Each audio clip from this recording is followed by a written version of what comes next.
Salut tout le monde, bienvenue sur l'épisode 8 de la série pour créer un jeu de Tower Defense sur Unity 3D. Aujourd'hui, on va ajouter notre système de magasin. Le système de magasin, il nous permettra simplement d'acheter des tourelles ou des pièges ou encore d'autres éléments qu'on pourra placer sur les différentes nodes. Et ce sont donc ces éléments qui vont nous aider à gagner la partie, ce sont ces éléments qui vont essayer d'arrêter les ennemis. Ce système, il va être lié au système de build qu'on a un petit peu commencé à l'épisode précédent.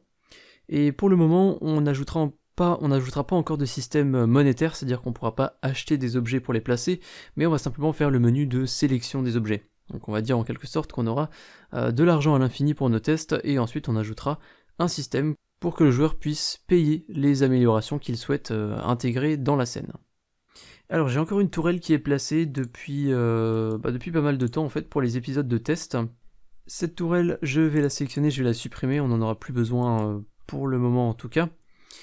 Je vais aller sur le canvas et je vais cocher ici Pixel Perfect. C'est quelque chose qu'on n'avait pas fait lorsqu'on a ajouté le canvas, mais ça va nous permettre d'avoir des éléments d'UI toujours de bonne qualité, et c'est pour éviter d'avoir des éléments pixelisés en fait. Concernant le magasin, on a toujours plein de moyens différents de faire une chose dans Unity. Mais nous, ce qu'on va faire, c'est qu'on va faire en sorte que le menu d'achat soit toujours visible, c'est-à-dire qu'en permanence, on pourra cliquer sur la tourelle à faire apparaître, puis cliquer sur la node. De cette manière, on aura toujours un moyen très simple et très rapide de faire apparaître des objets dans notre scène sur nos différentes nodes. Donc ça évite d'ouvrir le magasin, sélectionner l'objet, refermer le magasin, placer la tourelle, etc. Donc pour faire ça, je vous propose d'ajouter le shop au bas de l'écran. Alors pour faire ça, je vais peut-être aller dans l'onglet scène. Je vais prendre ma main caméra et je vais faire en sorte que les nodes du bas ne soient pas vraiment au bas de l'écran. Il faut que j'ai quand même une petite bordure.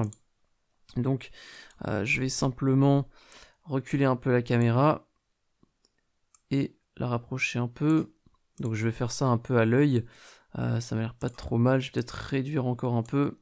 Et là, ça m'a l'air plutôt bien. Je vais aller dans le canvas et je vais peut-être remonter un peu le Wave Countdown Timer, histoire de vraiment avoir de la place. Et je pense que là, on sera pas trop mal. Donc comme ça, par défaut, on aura le fond gris derrière et on aura nos différentes tourelles. Mais après, évidemment, on pourra zoomer et les éléments resteront en bas de l'écran. Les tourelles resteront en bas de l'écran. On va aller dans l'onglet scène, on va se mettre en vue 2D. Alors moi, c'est déjà le cas. Je vais faire un clic droit sur Canvas et je vais ajouter un élément d'UI qui sera un panel. Et ça va être simplement le fond de notre menu d'achat. Donc je vais séparer ces deux fenêtres pour que je puisse vraiment bien voir les deux.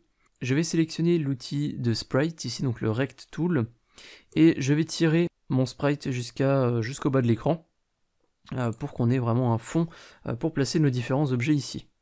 Maintenant que ça c'est placé, on va replacer les anchors pour qu'il reste, pour que le scale de cet objet soit toujours bien respecté par rapport à la résolution et la taille de l'écran qu'on utilise.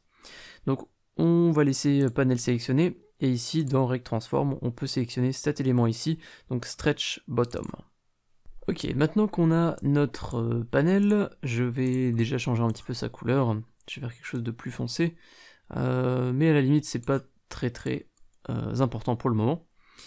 Dans ce panel, on aura donc différents boutons qui vont correspondre aux différents éléments qu'on peut acheter, donc la tourelle ou des pièges qu'on ajoutera. Donc on pourra cliquer sur un bouton pour acheter la tourelle et ensuite pour la placer. Allons-y, on va créer nos premiers boutons, enfin notre premier bouton, parce que pour l'instant on n'a qu'une seule tourelle, mais à l'épisode suivant, au prochain épisode, on ajoutera une seconde tourelle. Donc vous verrez ça le moment venu. On va faire un clic droit sur panel, UI, on va ajouter un bouton, et ce bouton il va simplement correspondre à une tourelle. Donc je vais changer un petit peu sa taille, je vais mettre quelque chose de carré comme 80 par 80, effectivement, ça m'a l'air pas trop mal. Et ce qu'on va faire, c'est que plutôt que d'ajouter à chaque fois un bouton manuellement, donc là on a un objet, si je le duplique, il faut que j'en ajoute un deuxième, que je l'aligne bien, etc. On va utiliser un horizontal layout group. Donc c'est simplement un component qui va nous permettre d'automatiquement aligner les éléments les uns après les autres, comme ça il y aura exactement la même distance entre chaque objet, et tout sera vraiment bien rangé, bien symétrique. Donc ce bouton, on va le renommer en Shop Turrets Item, et le panel, on va le renommer en Shop. Et sur ce shop, on va ajouter donc le fameux component dont je viens de vous parler, qui est l'horizontal layout group. On va ensuite sur ce horizontal layout group sélectionner dans le child alignment, on va aller sur middle center, et de base vous allez voir que votre bouton va être placé au centre. Et si maintenant je copie-colle ce bouton, je le duplique, le shop turret item, vous allez voir qu'il y a un deuxième qui va être ajouté, et automatiquement les boutons vont être séparés pour être vraiment placés de façon symétrique. Et si j'en mets plein, vous voyez qu'à chaque fois, il va donc y avoir un bouton en plus, mais ils seront toujours bien alignés au milieu, et ils sont tous bien alignés les uns par rapport aux autres. Sauf que on va ajouter quelques petites modifications pour que ce soit quand même plus joli, donc je vais garder pour le moment qu'un seul bouton. Et ce bouton, je vais lui ajouter un layout element, donc un component layout element. Ce component layout element, il va nous permettre de changer plusieurs paramètres de cet objet, de ce bouton, qui vont être en fait relatifs à horizontal layout group. Donc horizontal layout group va en fait être lié à tous les éléments qu'il a à l'intérieur, et notamment tous les éléments qui ont ce component. Donc on va mettre une preferred height, preferred width, qu'on va laisser à 80, donc c'est la hauteur et la largeur que j'ai mis de base pour ces objets. On va revenir sur shop, et on va désactiver le child force expand sur width et sur height. Maintenant qu'on a fait ces modifications, si je duplique le bouton, vous allez voir que le bouton va pas être complètement décalé à gauche et le deuxième complètement à droite, ils vont simplement se mettre les uns derrière les autres, tout en étant totalement centrés par rapport à notre menu de shop ici. Et je trouve que ça rend déjà très bien, mais on va faire encore mieux, on va garder juste un bouton, et plutôt que d'avoir le bouton classique de Unity avec marqué button dessus, eh bien on va ajouter une image pour représenter notre tourelle. Donc on aura réellement une photo de la tourelle, donc on saura à quoi ressemble la tourelle lorsqu'on va l'acheter. Ça sera un petit peu mieux que d'avoir un bouton de base d'Unity avec marqué tourelle de base ou tourelle classique, parce que l'utilisateur il sait pas forcément ce que ça veut dire. Il vaut mieux qu'il ait une représentation graphique, mais ça marcherait aussi avec un bouton classique, hein, juste avec du texte. On va aller sur Shop Turret Item et on va changer ici le source image du component image. On va le remplacer par un icône, une image de la tourelle. Et normalement, vous en avez déjà une, si vous avez bien téléchargé tout le pack avec les tourelles. Dans le dossier Import, on a Tower Defense Asset, et ici on a un dossier modèle et un dossier sprite. Et normalement, si vous ouvrez le dossier sprite, si vous avez plusieurs sprites, plusieurs icônes qui correspondent en fait chacun à une tourelle. Alors on a plusieurs fichiers pour les mêmes tourelles, on a laser beam icon, donc ça sera la troisième tourelle qu'on va ajouter, c'est pas au prochain épisode, ça sera un peu plus tard.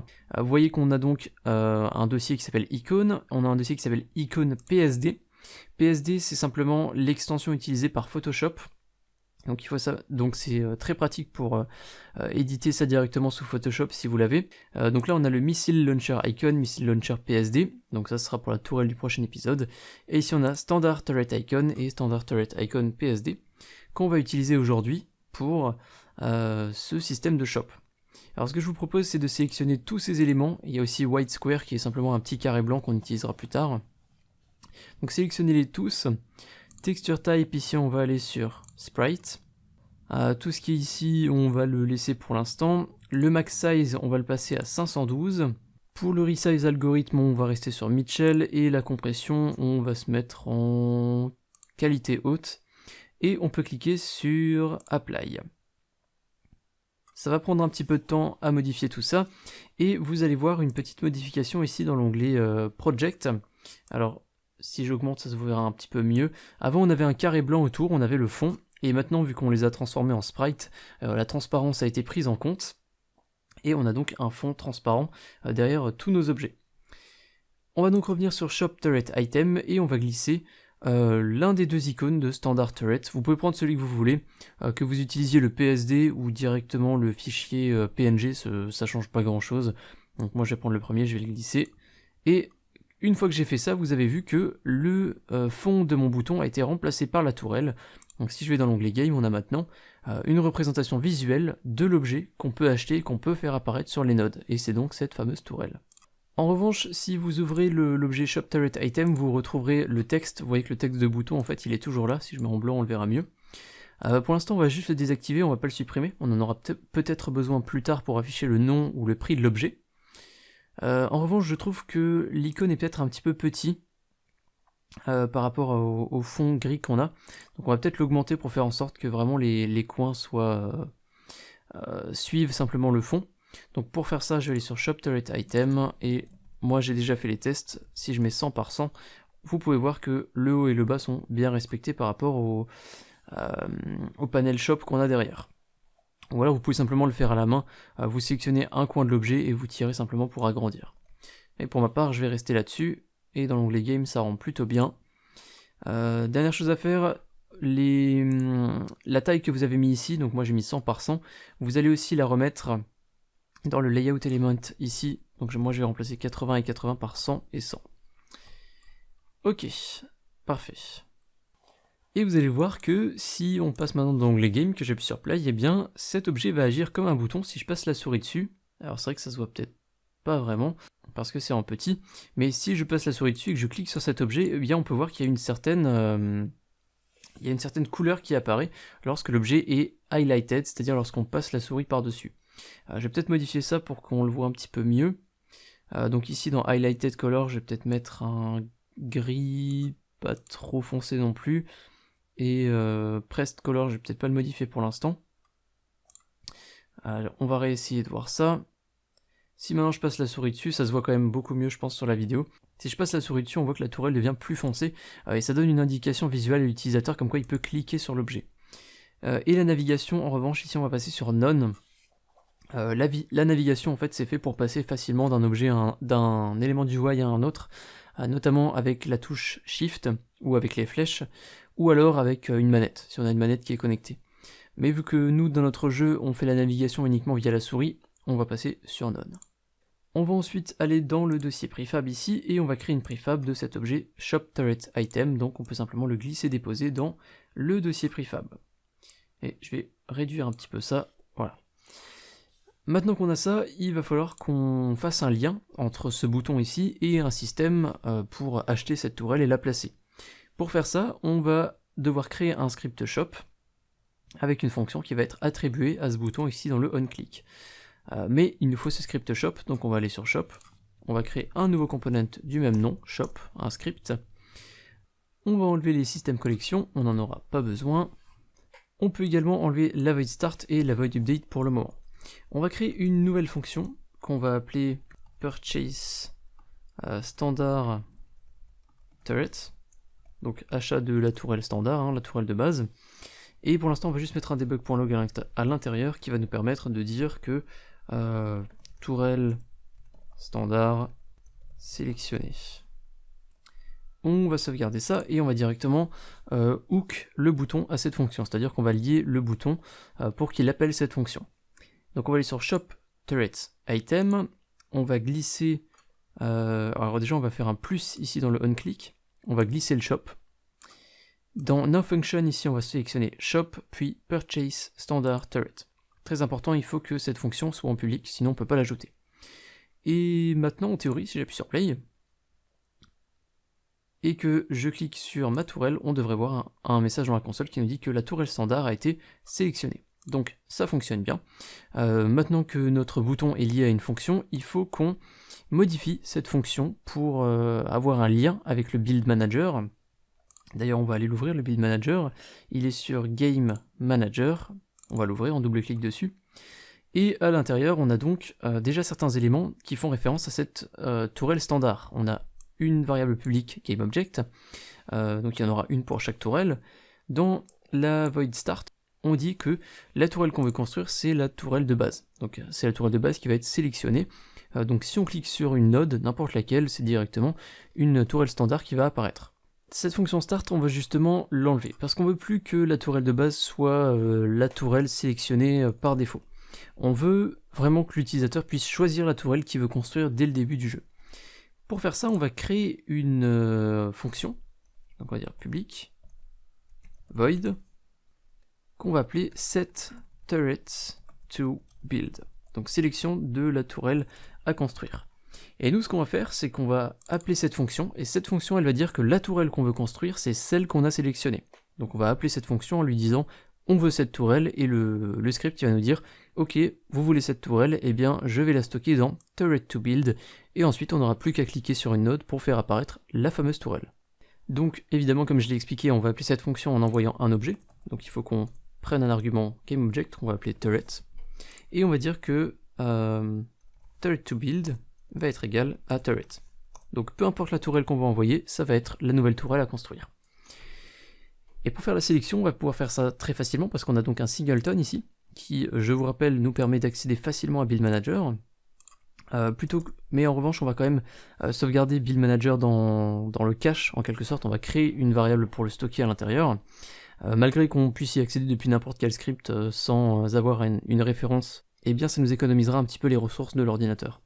Donc on va créer une variable privée de type Build Manager, qu'on va appeler Build Manager, avec juste un B minuscule, et on va créer une void start, dans laquelle on va dire que Build Manager va être égal à Build Manager, alors attention, Build Manager avec les majuscules, .instance. De cette manière, le Build Manager il sera sauvegardé dès le début du jeu dans la variable Build Manager. Et du coup, on pourra juste dire Build Manager, et l'action à effectuer, plutôt que de dire Build Manager.instance, parce que là, ça nous fait faire une sorte de recherche pour rien. Donc c'est simplement dans une optique d'optimisation de ressources. Et donc maintenant, dans notre fonction pour acheter la tourelle de base, on va dire que on va appeler une certaine fonction sur Build Manager, alors B minuscule, vu que ça fait référence à notre variable ici, .set turret2build, et on va envoyer un objet qui va être notre tourelle, et ça va être notre tourelle standard, et cette dernière elle est aussi stockée dans Build Manager, et ça va être Build Manager, standard turret prefab.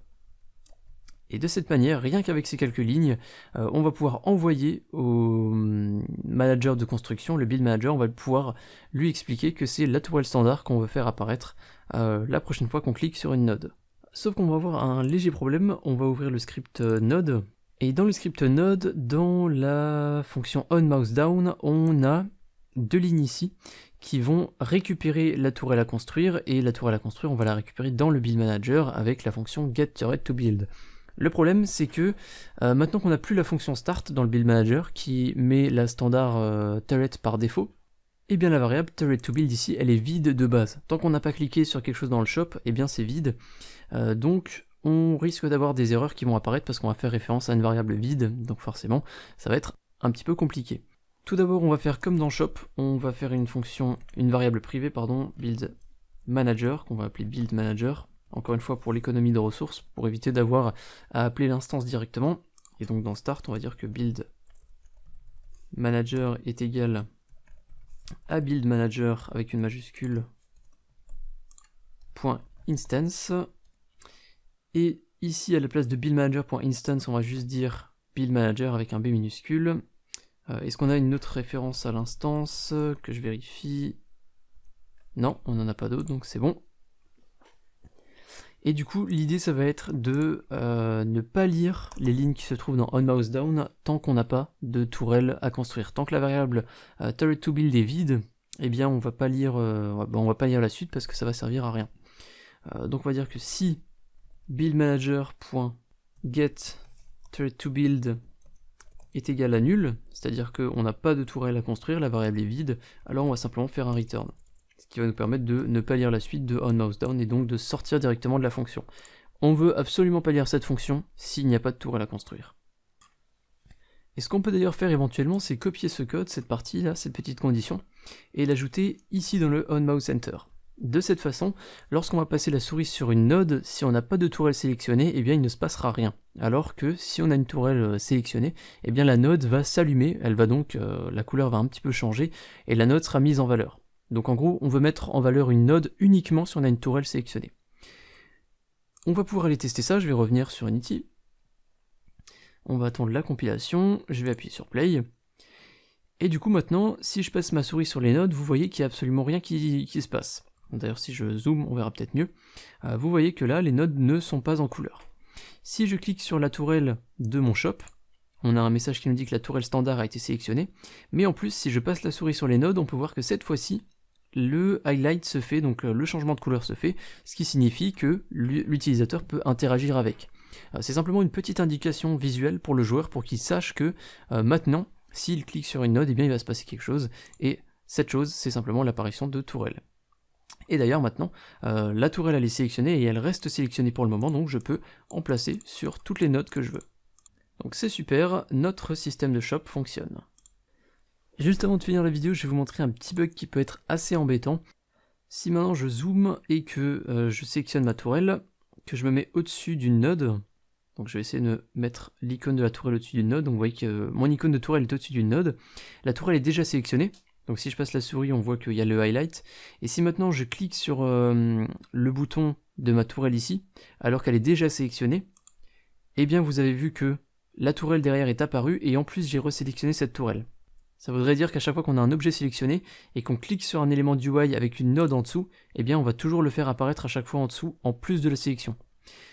Donc c'est pas bien du tout. En gros, ce qu'on veut faire nous, c'est que si on est dans le shop, si on clique sur un élément du shop, alors, en fait, basiquement, si la souris se balade ici dans cette zone de shop, on n'a pas envie que les nodes derrière s'allument et qu'on puisse construire. Donc on va ajouter un léger bug fix pour éviter de construire une tourelle à travers le shop, en quelque sorte, à travers la fenêtre. Pour ça, on va aller dans Node, on va ajouter un using, Unity Engine, .event system. Les event systems vont nous permettre de détecter certains événements, notamment lorsqu'on a la souris au-dessus d'un élément du UI. Donc on peut désactiver des fonctionnalités lorsque la souris est au-dessus du UI, ou inversement, on peut activer des fonctionnalités si la souris passe au-dessus d'un élément. On va aller dans le on mouse center et on va ajouter une condition ici. On va dire que si event system.current. Alors là je sais plus ce que c'est exactement le nom, isPointer over GameObject. On va ouvrir fermer la parenthèse parce que c'est une fonction, et on va ouvrir maintenant la condition. Cette condition va se lire si notre souris est au-dessus d'un GameObject. Donc si on a la souris au-dessus d'un GameObject, le code qui est ici va se lire au moment où onMouseCenter va être appelé. Et ce qu'on va dire nous, c'est que si notre souris est au-dessus d'un GameObject, on va simplement return. Parce qu'on n'a pas envie de faire une construction sur notre node, on n'a pas envie de changer la couleur de notre node si notre souris est déjà au-dessus d'un objet. Et vous pouvez d'ailleurs copier cette condition et on va le mettre aussi dans onMouseDown ici. Donc en théorie, si on a un élément sélectionné et qu'on clique sur une node à travers le shop, eh bien il ne devrait rien construire. On va essayer ça. Je vais appuyer sur play. Je vais monter un petit peu ma caméra pour avoir la tourelle au-dessus des nodes. Je sélectionne ma tourelle et si maintenant je clique, vous voyez que je ne peux plus construire sur les nodes qui sont derrière, mais uniquement sur les nodes dont il n'y a pas d'objet au-dessus. Voilà tout pour la vidéo d'aujourd'hui, voilà tout pour cet épisode 8, j'espère qu'il vous a plu. On se retrouve très bientôt pour l'épisode 9, je vous l'ai dit, dans le prochain épisode on va ajouter une nouvelle tourelle, ça va être une tourelle très sympathique qui va tirer des roquettes et donc il y aura une zone d'effet plus grande, c'est-à-dire qu'elle pourra toucher plusieurs ennemis d'un coup. J'ai très hâte d'être à cet épisode et de vous présenter ça. En attendant, si vous avez apprécié cette vidéo ou que vous appréciez plus généralement la série, vous pouvez supporter la chaîne en faisant un don sur Tipeee. Sur ce site, vous allez pouvoir faire des donations qui sont soit récurrentes, donc qui vont se répéter tous les mois, ou seulement une donation, juste une fois, une donation unique. Et ces donations me permettent de continuer de vous proposer du contenu sur YouTube. Pour plus d'informations, je vous invite à vous rendre sur tipeee.com/tuto-unity-fr, vous avez un lien en description, et sur cette page vous aurez toutes les informations nécessaires. Merci à tous les tipeurs du mois d'octobre qui sont affichés sur la droite, et un deuxième remerciement à Spyprog, Foley et Saphiros pour leur soutien. Je vous dis à très bientôt pour l'épisode 9 ou pour une autre vidéo sur la tuto UnityFR. Salut!